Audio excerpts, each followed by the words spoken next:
কেউ চাইত না আমার ছায়া অন্য কারো উপর পড়ুক।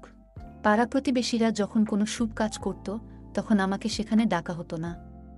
লোকজন বলতো, ও তো বন্ধা, এর ছায়া শুভ কাজের জন্য অশুভ। আমার দেবরানীর সন্তানদের আমি ছুঁতেও পারতাম না।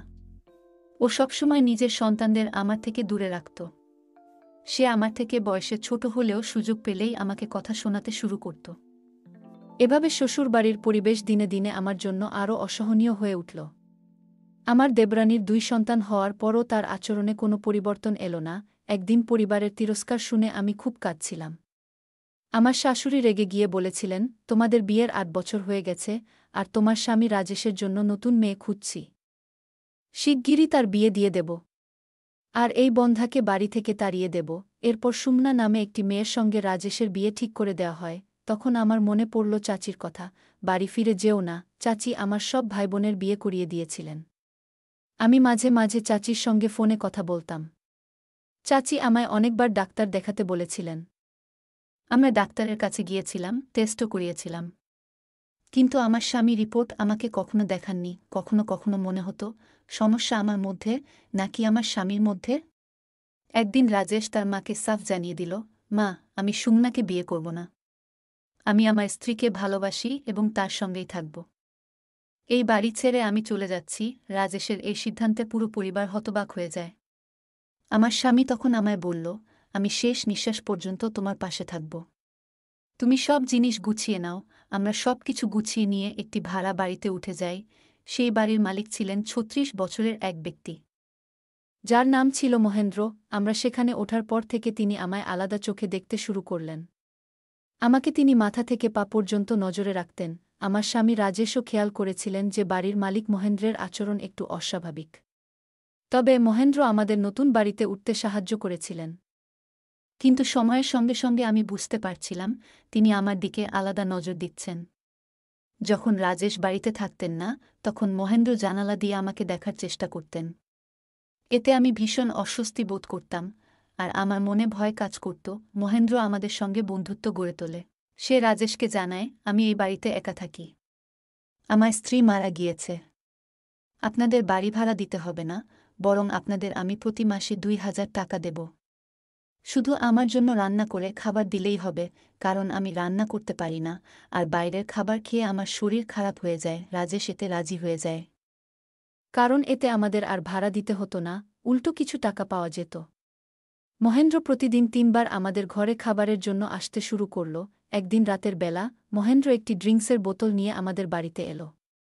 সে রাজেশকে বলল, চলো আজ পার্টি করি। রাজেশ আমাকে ডাকল পার্টিতে যোগ দেওয়ার জন্য। আমি কখনো ড্রিঙ্কস খাইনি, কিন্তু মহেন্দ্র ও রাজেশ দুজনই আমাকে চাপ দিতে লাগল।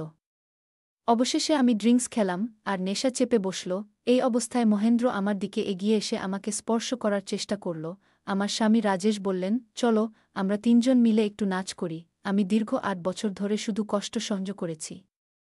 সেই মুহূর্তে একটু আনন্দ পেতে চেয়েছিলাম, তাই নাচে যোগ দিলাম। আমরা 3 জন মিলে নাচ শুরু করলাম। নাচের সময় মহেন্দ্র আস্তে আস্তে আমাকে স্পর্শ করতে লাগল।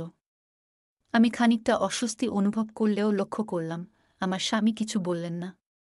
উল্টো মনে হলো তিনি এই পরিবেশ উপভোগ করছেন। সেই মুহূর্তে আমি বুঝতে পারছিলাম আমাদের সম্পর্কের এই নতুন রূপটি কেবল আমার নয়, বরং সবার জন্যই অদ্ভুত। মহেন্দ্র আমার দিকে এক অন্যরকম অনুভূতি নিয়ে এগিয়ে আসছিল, আর আমার স্বামী তার পাশে দাঁড়িয়ে যেন সেটি মেনে নিচ্ছিলেন। একদিন রাজেশ বাড়িতে ছিলেন না। মহেন্দ্র দুপুরের খাবারের সময় এসে হাজির হলেন। তিনি বললেন, ভাবিজি, আপনি সত্যিই অসাধারণ সুন্দরী। এমন একজন স্ত্রী পাওয়া ভাগ্যের ব্যাপার। রাজেশ খুবই লাকি যে আপনার মতো স্ত্রী পেয়েছেন। এটা শুনে আমার মন ভারাক্রান্ত হয়ে গেল। আমি নিরুত্তর থেকে বললাম, 8 বছর হয়ে গেল, কিন্তু আমার এখনো সন্তান হয়নি। আমার দীর্ঘদিনের কষ্টের কথা বলতেই মহেন্দ্র আমার হাত ধরে ফেলল। আমি ভীষণ ভয় পেয়ে গেলাম। এরপর সে বলল, আপনি চাইলে আমি সাহায্য করতে পারি। তার এই কথা শুনে যেন আকাশ ভেঙে আমার মাথায় পড়ল। আমি এতটাই হতবাক হয়েছিলাম যে কোনো উত্তর দিতে পারলাম না। খাবার খেয়ে মহেন্দ্র আমার দিকে অদ্ভুত ভালোবাসার দৃষ্টিতে তাকিয়ে রইল। তারপর কাজে চলে গেল। এদিকে মহেন্দ্র ধীরে ধীরে আমাদের পরিবারের একজন সদস্য হয়ে উঠেছিল। আমার স্বামী রাজেশ তাকে খুবই পছন্দ করতেন। তিনি বলতেন, মহেন্দ্র আমার জীবনে বন্ধুর মতো এসেছে। পরিবার থেকে দূরে থাকার কারণে আমি খুব একাকী অনুভব করতাম। কিন্তু মহেন্দ্র আমার সেই শূন্যতা পূরণ করেছে। আমি তাকে সব কথা শেয়ার করতে পারি। আমি মনে মনে ভাবতাম, মহেন্দ্রের এমন দৃষ্টি কি আমার স্বামী বুঝতে পারেন না? একজন পুরুষ হিসেবে তার বোঝা উচিত। তা সত্ত্বেও কেন মহেন্দ্রকে বাড়িতে আসতে দেন? এভাবে কিছুদিন কেটে গেল। মাঝে মাঝে যখন রাজেশ বাড়িতে থাকতেন না, মহেন্দ্র তখন আসত এবং রান্নাঘরে ঢুকে আমার পেছনে এসে দাঁড়াত। কখনো আমার কোমরে হাত রাখত, কখনো কাছে টেনে নিত। আমি খুব ভয় পেতাম, কিন্তু তাকে না বলতে পারতাম না। আমি কখনো আমার স্বামীকে ঠকাতে চাইনি। কিন্তু মহেন্দ্রের সাহস দিন দিন বাড়তে থাকল। একদিন সে আমাকে জড়িয়ে ধরল এবং বলল, তুমি অনেক ভালো একজন মানুষ। আমি অসহায় হয়ে পড়েছিলাম, তারপর সেই রাত এলো, যা আমি কোনোদিন ভুলতে পারব না। রাজেশ কাজের জন্য বাইরে ছিলেন। রাতের বেলা দরজায় কড়া পড়ল। দরজা খুলে দেখি মহেন্দ্র দাঁড়িয়ে আছে। তার চোখে এক ধরনের অদ্ভুত জ্বলন। আমি তাকে ঘরে ঢুকতে বললাম। সেদিন আমি হালকা গোলাপি শাড়ি পরেছিলাম। আমার শরীর কেঁপে উঠল তার চোখের দৃষ্টি দেখে।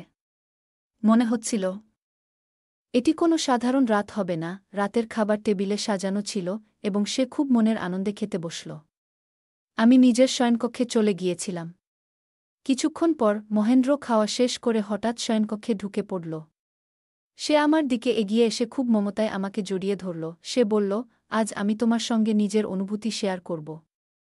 যখন থেকে তুমি এখানে এসেছ, আমি প্রতিনিয়ত নিজেকে সামলাতে চেষ্টা করছি। আমি তখন কিছুই বলতে পারছিলাম না। ভেতরে ভেতরে অস্বস্তি কাজ করছিল। আমি তাকে থামানোর চেষ্টা করলাম এবং বললাম, দেখো, আমি একজন বিবাহিত নারী। আমি কখনো আমার স্বামীর প্রতি বিশ্বাসঘাতকতা করতে পারি না। সে জবাবে বলল, এতে বিশ্বাসঘাতকতার কিছু নেই। আমি তখন বললাম, আমি আমার স্বামীর প্রতি প্রতিশ্রুতিবদ্ধ এবং আমাদের সম্পর্কের মধ্যে এমন কিছু হওয়া সম্ভব নয়। আমি ও আমার স্বামী ভবিষ্যতে সন্তান নেওয়ার চেষ্টা করছি। যদি ঈশ্বর চান, আমি অবশ্যই মা হব।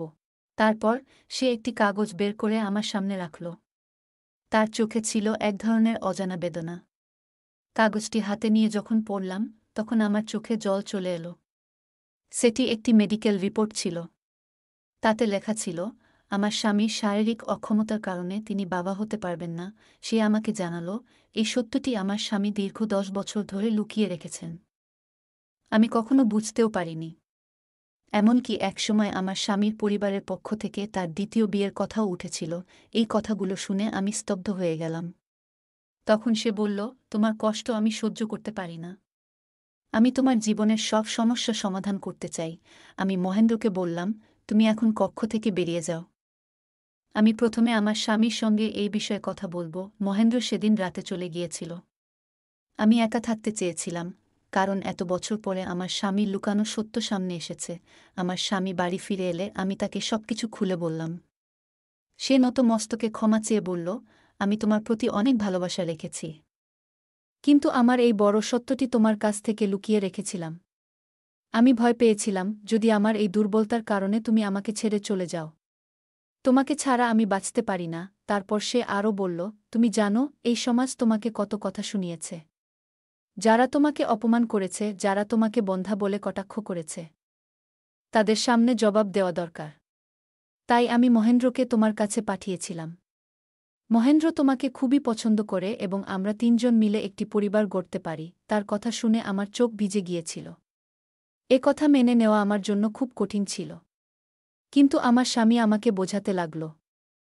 সে বলল, মানুষের জীবনের সম্পর্কের জন্য মানবিকতা গুরুত্বপূর্ণ।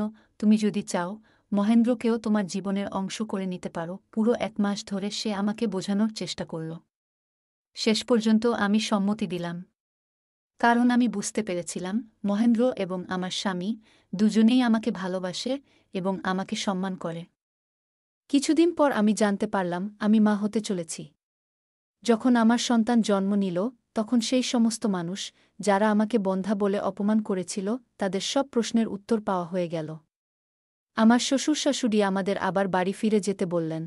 কিন্তু আমার স্বামী স্পষ্ট জানিয়ে দিলেন যে আমরা এই বাড়িতেই থাকব এবং তাদের সঙ্গে দূর থেকেই সম্পর্ক রাখব। তবে শাশুড়ি আমার উপর দোষারোপ করতে লাগলেন যে আমি নাকি তাদের ছেলেকে তাদের কাছ থেকে দূরে সরিয়ে নিয়েছি। কিন্তু সত্যিটা তা নয়। রাজেশ বাড়ি ফিরে যেতে চাননি, কারণ তিনি মহেন্দ্রের সঙ্গে থাকতে চেয়েছিলেন। মহেন্দ্রের সঙ্গে তার এক ধরনের বিশেষ সম্পর্ক গড়ে উঠেছিল। আমার স্বামী চাইতেন আমাদের এই তিনজনের ছোট্ট পরিবারটি অটুট থাকুক। আমার জীবন তখন একটি ভিন্নধর্মী সম্পর্কের মধ্যে কাটছিল, যেখানে শুধু স্বামী স্ত্রীর সম্পর্ক ছিল না, বরং একটি তৃতীয় ব্যক্তিও আমাদের পরিবারের গুরুত্বপূর্ণ অংশ হয়ে উঠেছিল।